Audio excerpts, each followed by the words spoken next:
एक नई वीडियो के साथ आज मैं फिर हाजिर हूं, आपका होस्ट और दोस्त विक्रांत जोशी। आपको स्वागत करता हूं मैं आरएम शॉर्ट्स में, जिसमें हम लेके आते हैं दिन भर की स्पेस और डिफेंस न्यूज की टॉप खबरें। तो चलिए जान लेते हैं। अपनी सबसे पहली खबर की बात करेंगे तो वो ब्रह्मोस की तरफ से आ रही है। ब्रह्मोस एरोस्पेस के जब सीएमडी सीईओ से बात की गई तो उन्होंने कुछ चीजें सामने रखी हैं ब्रह्मोस की, और आगे आने वाले समय में क्या क्या प्लान है इन सारी चीजों को बताया है। सबसे पहले स्टार्ट करते हैं ब्रह्मोस एनजी से। तो नेक्स्ट जनरेशन मिसाइल ये होने वाली है, आपको पता है, और इसका वजन कुछ 500 किलोग्राम का होने वाला है, जो कि स्पेशली तेजस के लिए डेवलप की जाएगी। पर ब्रह्मोस के सीएमडी का यह कहना है, ब्रह्मोस के सीईओ का यह कहना है कि अभी तक इसकी कोई रिक्वायरमेंट इंडियन एयरफोर्स ने जारी नहीं की है। उनका यह मानना है कि जब रिक्वायरमेंट दी जाएगी या आज से कुछ 4 सालों में इसको डेवलप कर लिया जाएगा। इसकी जो फेसिबिलिटी स्टडी है उसको कंप्लीट कर लिया गया है, इंजीनियरिंग स्टडी है उसको कंप्लीट कर लिया गया है, पर इसमें कोई भी इन्वेस्टमेंट अब नहीं किया जा रहा है, क्योंकि किसी दूसरे चीजों में इन्वेस्टमेंट लगाना सही होगा। और जब इंडियन एयरफोर्स कहेगी कि ब्रह्मोस एनजी उनको चाहिए तो तुरंत उनको यह प्राप्त हो जाएगा। उनका ब्रह्मोस को लेके एक और प्लान सामने नजर आया है। जैसा कि हम लोग पहले सुन रहे थे कि ब्रह्मोस को 5 मैक तक की रफ्तार देने की बात की जा रही है और इसको एक हाइपरसोनिक मिसाइल बनाने के प्रयास किया जा रहा है। तो उन्होंने कहा है कि जो ये हाइपरसोनिक मिसाइल बनेगी वो हमारे डॉक्टर एपीजे अब्दुल कलाम जी के नाम पर बनेगी और उनको एक ट्रिब्यूट देने के लिए इस प्रकार की चीजें की जा रही हैं। और सबसे महत्वपूर्ण बात जो उन्होंने कही वो अवाक्स किलर ब्रह्मोस के बारे में कही है। उनका कहना है कि वो ऐसी air to air missile develop करने जा रहे हैं जिसकी जो मारक क्षमता है वो लगभग 400 किलोमीटर तक की होगी या लगभग 350 किलोमीटर तक की होगी, और ये होगा ब्रह्मोस का अवाक्स किलर वेरिएंट। अवाक्स आप जानते हैं कि उन एयरक्राफ्ट को कहा जाता है जिनमें बड़े बड़े रडार लगे होते हैं और इनके द्वारा एयर स्पेस में 300 किलोमीटर 400 किलोमीटर की दूरी में एयर स्पेस में क्या हो रहा है ये सारी जानकारी वो ग्राउंड फोर्सेस को देता रहता है। तो इन्हीं विमानों को निशाना बनाने के लिए अवाक्स किलर ब्रह्मोस डेवलप करने की बात कही गई है और उनका कहना है कि इसका जल्द ही परीक्षण होने वाला है और इसी साल परीक्षण हो सकता है। इसके अलावा ब्रह्मोस की जो रेंज बढ़ानी है, कुछ 500 किलोमीटर 600 किलोमीटर तक का करना है, उसका ट्रायल भी इसी साल में किया जाएगा। उन्होंने यह भी बताया कि ब्रह्मोस के लिए जो ऑर्डर है वो लगातार उनके पास उपलब्ध है और 2040 तक उनके पास पूरी ऑर्डर बुकिंग है। उनका यह भी कहना था कि ब्रह्मोस जैसे मिसाइलें कुछ 20 से 25 साल तक वर्चस्व कायम की होंगी, फिर उसके बाद जो आएंगे वो न्यू टाइप के वेपन्स आएंगे जिसमें कि high power microwaves, high power laser और हाई एनर्जी प्रोजेक्टाइल वाले वेपन्स होंगे। यानी कि उनका कहना था कि डायरेक्ट एनर्जी वेपन्स का जमाना आ जाएगा कुछ 20 से 25 सालों के बाद, और ब्रह्मोस एरोस्पेस इस चीज को ध्यान रखते हुए भी आगे आने वाले समय के लिए वेपन डेवलप करने का प्रयास करेगा। तो ये कुछ नई अपडेट ब्रह्मोस मिसाइल और ब्रह्मोस एरोस्पेस के प्लान को लेकर आई। इसके बाद बात करते हैं MMRCA-2 की। आपको पता है बोइंग ने अपना एक और एयरक्राफ्ट भारत के सामने रखने का प्रयास स्टार्ट कर दिया है। उनके द्वारा F-15EX का अप्रूवल लेने के लिए यूएस में अप्लाई कर दिया है, जिससे कि उनको यह अप्रूवल प्राप्त हो जाएगा या लाइसेंस प्राप्त हो जाएगा कि भारत के सामने MMRCA-2 में इस एयरक्राफ्ट को वो सामने रख सकें। यह खबर आप लोगों ने कल ही सुन ली होगी, पर यह एयरक्राफ्ट किस प्रकार से अन्य एयरक्राफ्ट पर भारी पड़ेगा ये हम लोग जानने का प्रयास करते हैं। कुछ लोगों का यह मानना है कि F-15 जो एयरक्राफ्ट है वो पुराना एयरक्राफ्ट है, पर ऐसा नहीं है। 1972 में हालांकि जब इसको इंडक्ट किया गया था तब इसका नाम था F-15, पर जब इसके नया रूप अब सामने आया है जो कि सबसे लेटेस्ट वेरिएंट है वो F-15EX है।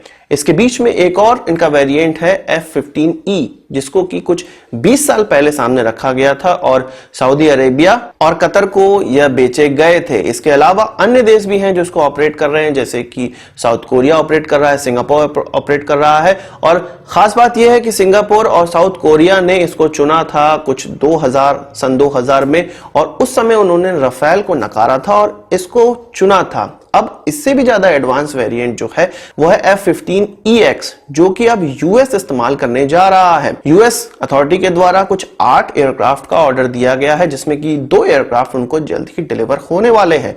इस जो 8 एयरक्राफ्ट का जो ऑर्डर दिया गया है वो कुछ $1.1 बिलियन का था। इस हिसाब से एक एयरक्राफ्ट का जो दाम है वो $100 मिलियन से भी ज्यादा हो जाता है। पर जो खाली एयरक्राफ्ट का दाम है वो ये माना गया है कि $8 मिलियन का पड़ेगा। इसके अलावा इजराइल भी इस प्रकार के एयरक्राफ्ट खरीदने का प्रयास कर रहा है और कुछ विगत 1 साल से खरीदने का कर रहा है। उनके द्वारा कुछ 25 की संख्या में इसको खरीदा जाएगा। यूएस अभी 8 का ऑर्डर दिया है, पर उनका कहना है कि 72 की संख्या में इसको खरीदा जाएगा। अब बोइंग ने इस एयरक्राफ्ट को सामने रखने का प्रयास क्यों किया है? बोइंग के द्वारा एक और एयरक्राफ्ट सामने रखा गया है जो कि सुपर हॉर्नेट के नाम से जाना जाता है, F-18 के नाम से जाना जाता है।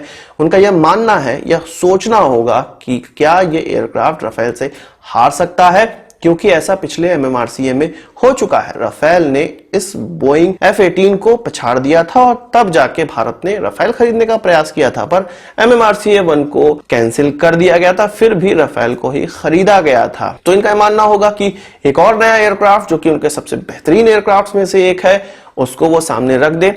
अब मैं इसको बेहतरीन एयरक्राफ्ट क्यों कह रहा हूं? क्योंकि F-18 से ये अच्छा खासा बड़ा और पावरफुल एयरक्राफ्ट है। इनफैक्ट राफेल से भी बड़ा और पावरफुल एयरक्राफ्ट यह है। सैब ग्रिफिन के तो लगभग 2 गुने के बराबर का यह एयरक्राफ्ट है। इसके द्वारा जो मैक्सिमम वेट लेके उड़ने की कैपेबिलिटी है वो 38 टन तक की है, जो कि इसको Su-30 MKI के बराबर की कैटेगरी दे देता है। और इसकी जो पेलोड कैपेसिटी है, यानी कि हथियार ले जाने की जो कैपेसिटी है, वो लगभग 13 टन की है, जो कि राफेल से ज्यादा है। राफेल में लगभग 9 टन के एयरक्राफ्ट 9 टन के हथियार ले जाए जा सकते हैं। और इसकी जो सबसे अलग बात यह है कि इसमें जो इंजन इस्तेमाल किया जा रहा है वो F414 किया जा रहा है। अब 414 वही इंजन है जिसको आगे आने वाले तेजस में इस्तेमाल करना है। जो मीडियम वेट का तेजस हमारा बनेगा उसमें भी इसी प्रकार के इंजन का इस्तेमाल होना है। इसके अलावा AMCA में भी शुरुआती जो AMCA के एयरक्राफ्ट होंगे उनमें F414 का इस्तेमाल किया जाएगा। F414 का इस्तेमाल जिन भी एयरक्राफ्टों में होगा वो भारत के लिए, भारतीय एयरफोर्स के लिए पहली पसंद बन सकते हैं, क्योंकि एक रूपता आती है यदि पूरे फ्लीट में एक ही प्रकार के इंजन इस्तेमाल किए जा रहे हो। तो ये एयरक्राफ्ट जैसा हम लोग सोच रहे हैं ये पुराना एयरक्राफ्ट नहीं है, ये नया एयरक्राफ्ट है और यह एक टफ कंपटीशन दे सकता है राफेल को। हालांकि अभी इसके जो स्पेसिफिकेशन है वो बोइंग ने सामने नहीं रखे कि क्या भारत को वो देने वाला है।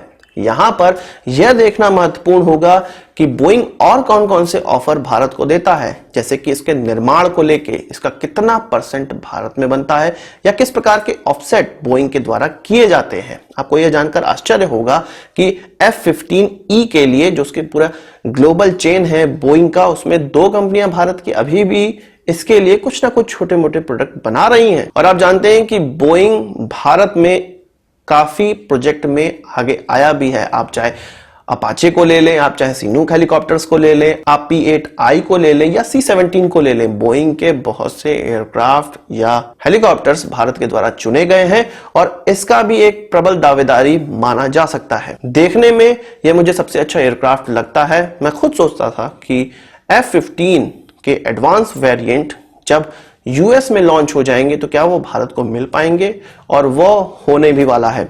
मैं ये नहीं कह रहा कि इसके स्पेसिफिकेशन बहुत अच्छे हैं या वो राफेल को टक्कर दे सकते हैं, पर हाँ इस एयरक्राफ्ट को, इसके स्पेसिफिकेशन इसको राफेल और MiG-35 के समकक्ष तो रख ही देते हैं। इसके अलावा बात की जाए जो टर्किश एरोस्पेस इंडस्ट्री का एक हेलीकॉप्टर है, अटैक हेलीकॉप्टर, जिसको T-129 के नाम से जाना जाता है। आपको पता है कि पाकिस्तान को यह 30 की संख्या में बेचने का उन्होंने एक कॉन्ट्रैक्ट साइन किया था। हालांकि कॉन्ट्रैक्ट साइन करने के बाद उनके यूएस से रिश्ते खराब हो गए। इस हेलीकॉप्टर में जो लगने वाला इंजन था वो हनीवेल का था और वो यूएस से ही उनको मिलने वाला था, मतलब वो खरीद कर इस हेलीकॉप्टर में लगाने वाले थे और तब जाके इसको एक्सपोर्ट करने वाले थे। तो टर्किश एरोस्पेस इंडस्ट्री का यह कहना है कि अमेरिका के साथ रिश्ते सुधर जाएंगे, कुछ 2 महीनों में सुधर जाएंगे और इनके लिए, इन हेलीकॉप्टर के एक्सपोर्ट के लिए जो जरूरी कागजात हैं, जो लाइसेंस हैं, वो टर्किश एरोस्पेस को मिल जाएगा 2 महीनों के अंदर। तो उनका यह मानना है कि पाकिस्तान को वो अब इसका एक्सपोर्ट कर सकेंगे। इसके अलावा उनका यह भी कहना है कि फिलीपींस डिफेंस फोर्सेस को भी इस प्रकार के हेलीकॉप्टर वो बेच सकते हैं, क्योंकि फिलीपींस 2 सालों से यह प्रयास कर रहा है कि उनको अटैक हेलीकॉप्टर प्राप्त हो। कुछ शायद 24 की संख्या में वो खरीदना चाहते हैं और उनका जो ध्यान है वो इस टर्किश हेलीकॉप्टर में जुटा हुआ है, मतलब वो टर्किश हेलीकॉप्टर इस T129 को एक अच्छा ऑप्शन मान रहे हैं, तो हो सकता है कि उनको भी यह बेच पाए। पर बात यहां पर यह है कि टर्की के द्वारा अपने काफी हेलीकॉप्टर, अटैक हेलीकॉप्टर खो दिए गए हैं सीरिया की लड़ाई में, तो वो अपने हेलीकॉप्टर की पूर्ति करेंगे, अपने फ्लीट में हेलीकॉप्टर की पूर्ति करेंगे या इसका एक्सपोर्ट करेंगे, ये तो समय ही बताएगा। आज की इस वीडियो के लिए बस इतना ही। आशा करता हूं आपको वीडियो पसंद आया होगा, आप इसको एक बड़ा थम्स अप जरूर देंगे। इस वीडियो से मुझे कोई सवाल सुझाव कमेंट बॉक्स में जरूर लाइएगा, और यदि आपने हमारा चैनल तो सब्सक्राइब नहीं किया है उसे भी कर लीजिए, क्योंकि हम इस प्रकार की वीडियो लाते रहते हैं। नमस्कार, थैंक यू, जय हिंद।